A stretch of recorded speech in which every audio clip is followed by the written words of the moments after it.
Hello friends, welcome back. Final episode of the standing desk. Today we are making the drawer and putting on finish. But before that I would like to show you something that I did quickly off camera. You might remember I made two of these back stretchers, I guess you would call it, and left a bit of space between them. I did that so that I could make these sort of T-shaped supports to go in between there to act as pencil holders so that things don't fall over. I got the idea for these from Rob Cosman. He has this desk that he has done a lot of videos about, and in one area of it there are this type of supports that move around so that the user can decide what sort of spaces they need here. I've made 4 of these. One of them can be removed for storing standard envelopes, or one more can be removed for storing large envelopes or full sheets of paper. I'm pretty happy with this system. So with that out of the way, let's make a drawer.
Alright, so I have my sides with their grooves cut and they fit in their opening, and I also have the front. I was planning to make it in a way that I haven't done before, which is I wanted to make it extend not to the insides of these rails but actually come out to the edges and cover that end grain. I have a half-blind dovetail and then sort of a lip that extends and covers that. Well, guess who didn't take that into account when cutting up his components?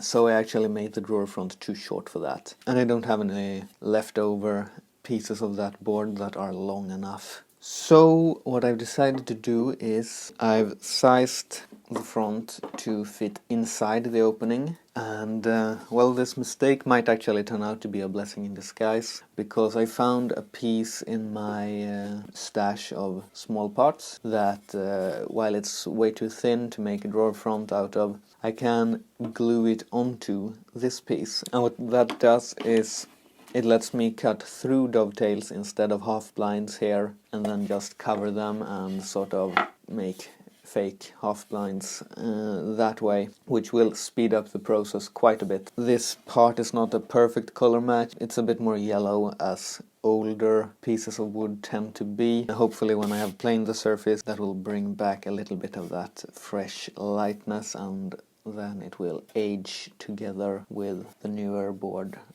hopefully. I think it's a rather nice looking piece though, actually, and I think it'll work quite nicely as a drawer front. Right now I need to cut these angles and make some angled dovetails.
So there's my drawer. I didn't film the back joints because I figured the angled dovetails are more interesting, so I just quickly knocked these out. The back is now sized so that the bottom can slide in underneath it. I also set it down a little bit compared to the top of the sides so that all of this sideways grain doesn't drag against the underside of the top. Only the sides are making contact, which might in theory make for slightly smoother action. So I'm almost ready to glue up. I just have one more thing I want to do before that. This drawer is not going to have a pull. I want a spot underneath here where you can put your fingers and open it that way without anything disturbing the face of the drawer. So I want to plane a radius there.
So while that drawer front is drying, I'm going to get started on the drawer bottom. And I think it's about time that I begin making solid wood drawer bottom. I've always gone for plywood before, which is fine, but it's not as nice as a properly done solid wood drawer bottom. So I have this piece of quite nice oak. If I cut this in half and then sort of fold it back on itself, that should make a panel that is just about the size that I need. It's about 10 millimeters thick, just over 3/8 of an inch, and it is quite twisted and also fairly cupped. Hopefully I will be able to get enough thickness left after planing it. Otherwise I'm gonna have to look at a different piece for this, but I think it should be fine.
Alright, let's see how this fits.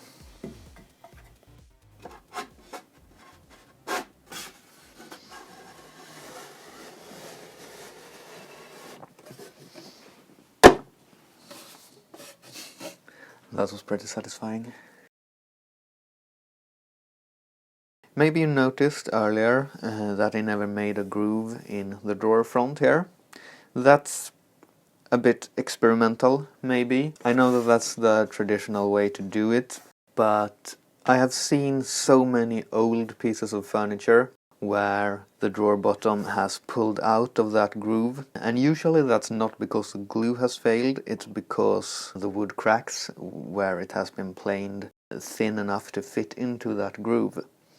And there's actually a bit of drawer bottom still stuck in that groove, and it's cracked where it has been thinned out. So my idea is that I don't thin it out.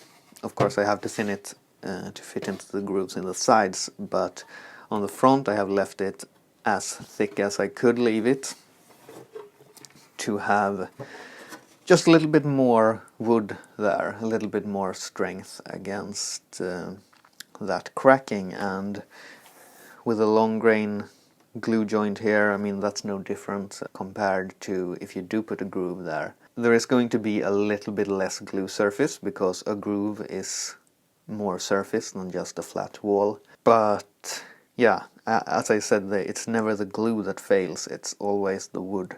It does mean that you have to be quite neat in fitting this edge so that it closes up with no gaps. In my case it also needed to be sloped to match this angle. So what's left to do now is make an elongated screw hole here and put a screw in there. I'm going to use one with a flat head. So that should be the center of the back. So yeah, let's drill a hole, put in a screw, and do the final fitting of the sides to get it to be a perfect fit in the opening.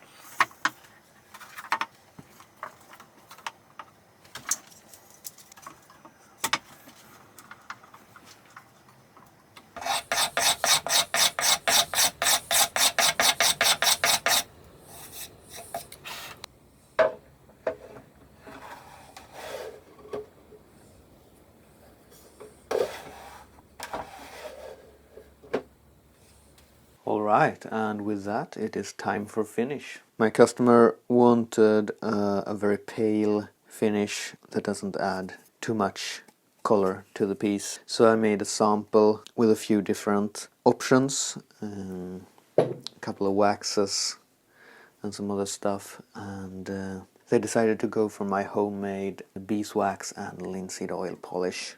I use it a lot on tools and things like that. It feels so nice to touch when it is buffed out, and yeah, as you can see, it does not add very much color at all.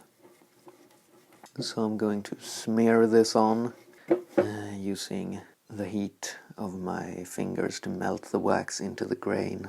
Then when it has hardened up a little bit for maybe 15 or 20 minutes, I'm going to come back with a rag, buff off the excess and give it that waxy sheen and super smooth texture.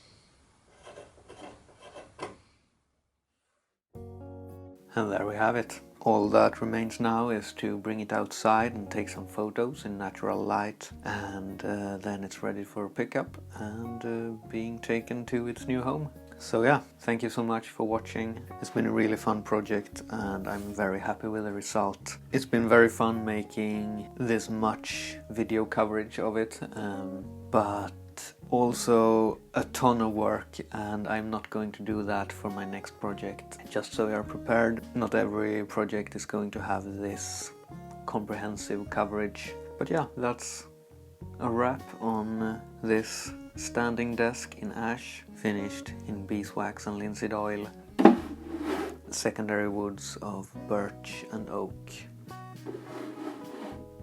a customizable gallery for pencils, letters, etc. All traditional joinery, all hand cut, all hand planed, all hand sawn. I haven't counted up how many hours it is yet, but I'm sure it's going to be a staggering number, but I'm really happy I put in every single one of those hours. It's probably my best piece so far. Thank you for all your comments and advice and encouragement and everything, and I'll see you soon. Bye.